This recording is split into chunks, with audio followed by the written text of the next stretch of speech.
Kia ora. Okay, this is going to sound nuts, but it is me, so, got to go out there full nuttery. I want to tell you the story about how on Sunday I met Leonardo da Vinci, and it absolutely changed my life. It just has, I can't stop thinking about it. It's just been absolutely incredible. So I had always been a fan of his work, not his paintings and stuff, but I always was fascinated by his scientific mind and his Vitruvian Man and all that. Just absolutely fascinated me, and I always had a lot of respect for him. And then a couple of years ago, when I found out that a lot of these artists and that were given certain privilege in that by the elites in order to put messages and stuff into their paintings. Like if you've seen his one with the UFOs in the background and stuff like that, they're total plants. And I lost respect for him and Salvador Dali, especially when I found out just how ingratiated they were in the Illuminati, social circle and stuff like that. And I completely lost respect for them. It broke my heart, to be honest. It really broke my heart. I thought, that there were a lot of artists in that were better than that. But then you see people like Damon Hirst and you think, well, apparently not. Because, some people can be famous for their talent and have absolutely zero talent, but you're led to believe that they have all this talent when they don't. But it's undeniable. Leonardo da Vinci was a genius. And he's a classic example of what an empath is. And I want to explain this to you, and this is why I'm telling you this story. He's a classic example of what an empath is. Okay, so we went to the art gallery. My ex-husband told me that the Queen was showcasing a lot of his drawings around various galleries around England for a certain amount of time. You can go and visit them. So, I'm being taken to the one in Liverpool for Mother's Day to go and see the ones over there, because it's like a once in a lifetime opportunity, and it's culture in its highest form. You got to take your children to see this stuff because it's fucking Leonardo da Vinci. I mean, you'd be a moron not to appreciate the greatness when you're standing in front of it. He was the creator of the Renaissance. He was a fantastic scientist. He was the one who discovered that the heart was not directly attached to the penis because of the autopsies and the examining he did of anatomy. He was the inventor of anatomical drawing. Like he invented the helicopter. He invented the inner tube. He invented bicycles. Oh my God, like you could go on and on. He was a botanist. Just the way his mind worked just absolutely fascinated me, because he's an empath. So he did art as his medium, but science and medicine and that was absolutely where his heart lay. And when I went to the gallery on Sunday, I saw him sitting there in the flesh. I could see him drawing, and it was in the last couple of years of his life, and he was going through a really introspective phase. And I had to sit down because it was quite overwhelming what I was feeling from him, because I got there with a little bit of air of arrogance, thinking, Illuminati funk, blah, blah, blah, blah, blah, but he's a master. You'd have to be an absolute Philistine to not appreciate standing in the presence of greatness, and then I saw this man, and it just completely reverted. Like, my opinion just changed, because what I saw was this tiny little man who had, I don't know why, but his fingers just were killing me. Like, he was in so much pain with his fingers. I don't know if he had broken his fingers at some point, or he had crippling arthritis in his fingers and hands. But his fingers, when I was a teenager, I was 19 years old, and I got taken to see snow for the first time, which, sounds weird living in New Zealand. It snows, but it just never snowed anywhere where I lived. So we got taken to Wairau, and I'm scratching my face because I had an allergic reaction to some gluten the other day. I accidentally had something with gluten in it, and it's still affecting my skin. So I got taken to see snow, and I was playing with it for about 10 minutes. We got in the car and turned the heating on, because we were frozen, and my fingers, every single bone in my hands and fingers felt like they'd been broken and crushed, beyond repair. It was the most painful experience. Even labour wasn't as painful as the sensation of having all the bones in my fingers crushed. And that's what it felt like with him. So maybe it was arthritis, I don't know. But he had like these, it looked like little slabs of graphite and stuff on this table, and he had like this slight easel thing sort of elevated, and he was sort of hunched over this table drawing, and all he kept thinking about, well, he was writing actually, doing, it was like numbers and stuff, and all he kept thinking about was, it must have been in the last few years of his life, and I think he knew that he was dying, because all he kept thinking about was, I hope they don't destroy my work. And at first I thought he meant his oil paintings, but it turns out when I tapped into him and what he was thinking, he didn't give a shit about any of his oil paintings.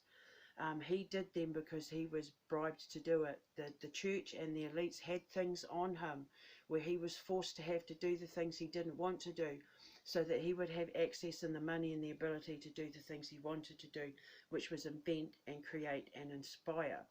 And, you know, and science and maths and medicine were absolutely his passion. And I can identify with that because, you know, I'm a writer, and I've been writing my whole life. I've written children's books that I haven't published or anything like that, and I've got some children's books about being, you know, having these gifts and stuff that I would love to write and get published, and, you know, write books for children about how to deal with seeing spirits and being an empath and blah blah blah.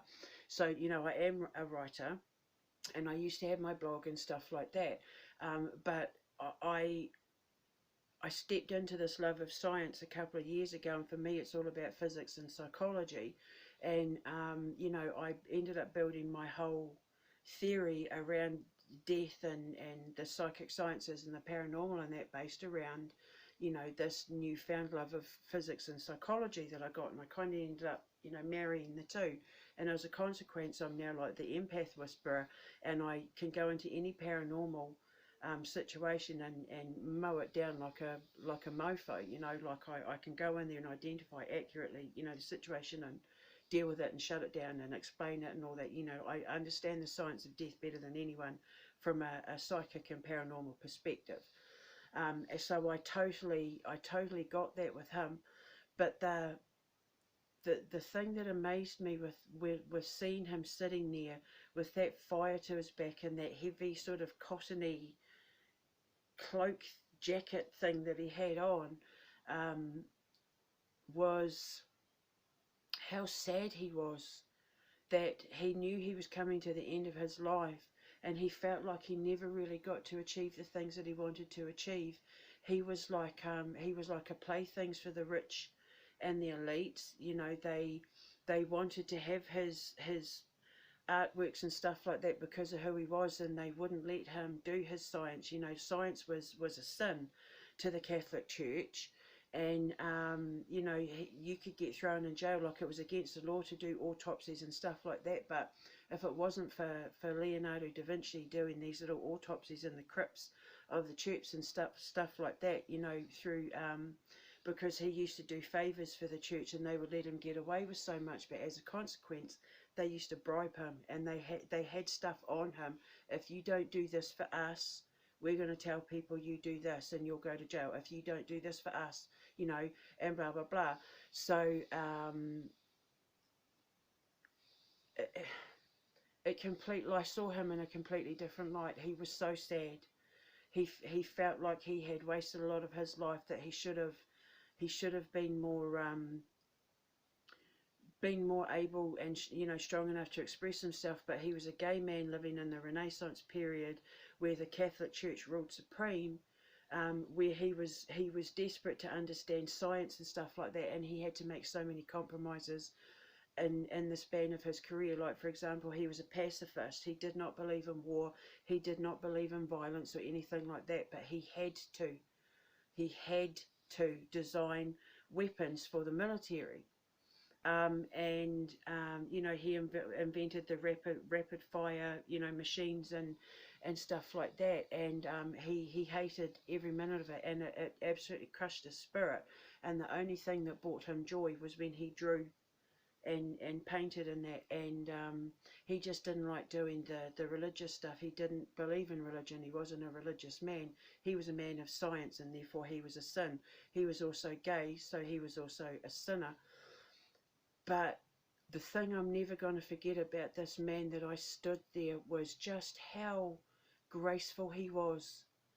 He moved, he was so eloquent, and he moved so gracefully, and he was so poised and so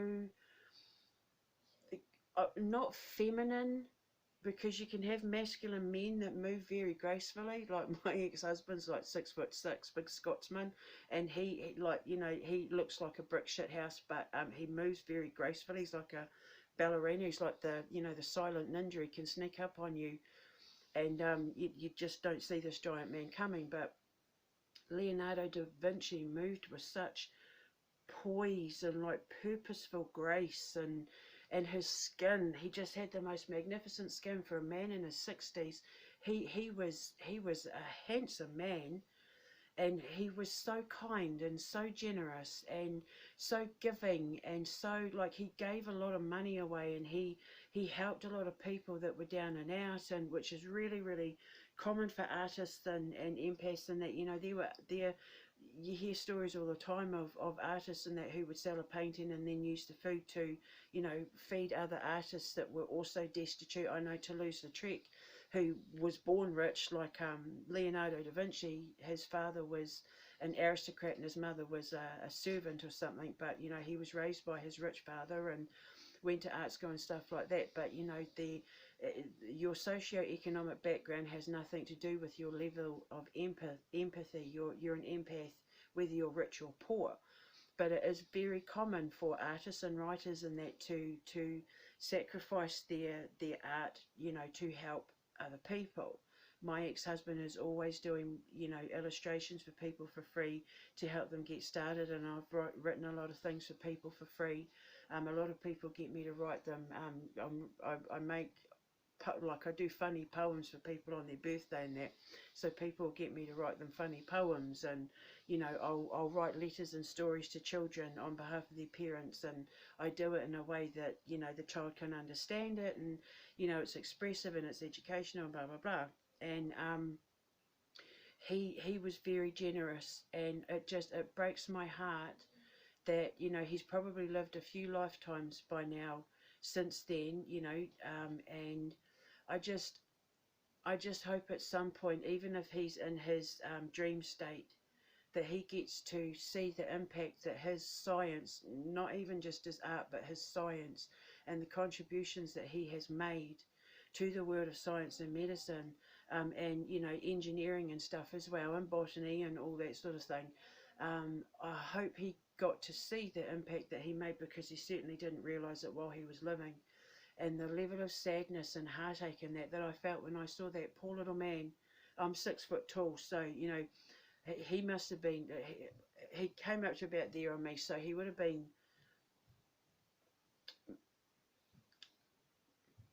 somewhere between, say, 5'7" and 5'9". But his skin, he just had the most beautiful skin, and his hair was all like, his hair was down, and it was all sort of thinning out, and it was just beautiful white, but it was immaculately clean, you know, like he just the way he presented himself and the way he moved was so graceful and poised. And he had carried, you know, this air of just utter peace with him when he was doing what he loved, because what he was doing something with he was doing equations or something. It was numbers, and he had like body parts on this piece of paper, and he was doing numbers and measurements, and his mind was totally focused on it. You know, when you tap into that thing that you love, when you're using your medium to do it, like with him, when he used his medium of art to do his science, you have this air about you that's like utter peace and contentment, like you fit into that puzzle piece. You've slotted in, you found that last piece of the puzzle, and you fit it in, and, you know, you're complete and you feel whole. I know my ex-husband says that when he watches me write, I have a glow about me, even though I'm a shitty bitch and, you know, I'm grumpy and blah, blah, blah. When I write, it's just like I step inside myself. You find your place within yourself, and that's exactly what I got to see with Mr. Leonardo da Vinci. And I have to tell you that of all the gajillions of paranormal experiences and time slip experiences that I've ever had, that's going to be one of the, probably not one of the left the biggest impact, I think, of my life to date. You know, I've seen executions out, is it in St Giles Court, is it, in Edinburgh. I've seen children be executed. I've seen witch hunts, and I've seen just some horrendous things. I've had time slips where I've stood, you know, and smelt the blood of battlefields and heard the guys screaming out for their mothers as they lay dying on the battlefield and stuff like that. But nothing is going to leave an impact as big as the impact that was left the day I got to meet Mr. Leonardo da Vinci. It's pretty fucking cool. That's why I love my gift. And I put some of his drawings up on my Instagram at the Ascending Scorpio on Instagram, so check them out, because and I'm going to put some more up on Sunday too, because we're going over to the one in Liverpool. We used to live in Liverpool, so it's going to be good to go back home and see the docks and stuff like that. And if I feel anything, I'll certainly let you know. So I just wanted to share that, because not everybody can say that they got to meet Leonardo da Vinci. And even though I didn't get to talk to him, and it was just a time slip thing, and he didn't know I was there, I was just seeing him at the time that he was doing these drawings and stuff like that, it was pretty cool, and I got to feel what he felt, and I got to think what he thought. And he's probably now one of my greatest heroes that's ever lived. He's up there with Mary Seacole, absolutely, and Charles Dickens, as probably three of my greatest heroes that have ever lived. I just, oh my God, yes, so I've changed my tune. So I'm a hero, and sorry, he's my hero, and I'm now a huge fan. So I just wanted to share that with you, to let you know. He smelt incredible too. He smelt like roses, like I don't know if he used rose water or something like that, but his hair and his clothing and that smelt incredible, even with the fire burning in the background and that, which was quite a strong smell.